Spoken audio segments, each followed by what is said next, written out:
Hello friend, नमस्ते, प्रणाम। मैं संजू निषाद आप सभी का स्वागत करती हूँ अपने यूट्यूब चैनल पर। लग रहा है कि हमारी कास्ट के लिए जो हम गीत गा रहे थे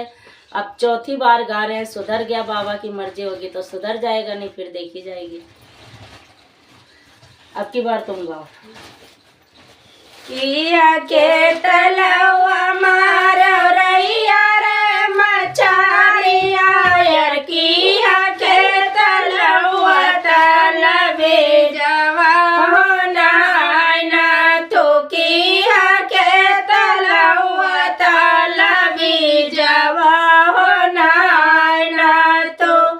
ना तो है तलवा मारो रैया रे मचारिया यार, कर गे तलवा तलबे जवा हो नायना तो, कर गे तलवा तलबे जवा हो नायना तो, के करे नगरिया बेचौरैया रे मचारिया यार, के करे नगरिया तलबे जवा हो नायना तो, के करे नगरिया तलबे जवा हो नायना तो, ना तो वही नगरिया बेचौरैया रे मचारिया यार, कर गे नगरिया तलबे जवा हो नायना तो, कर गे नगरिया तलबे जवा हो नायना तो, कतन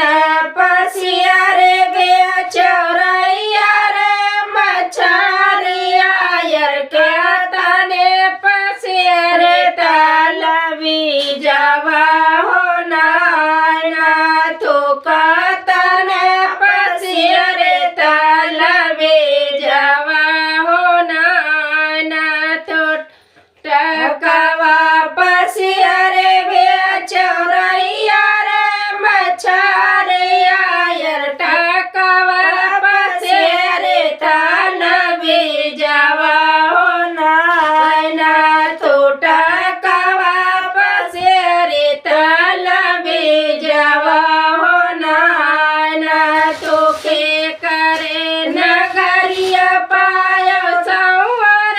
कदाउला यार, के करे नगरिया झार मोती हो नायना तो, के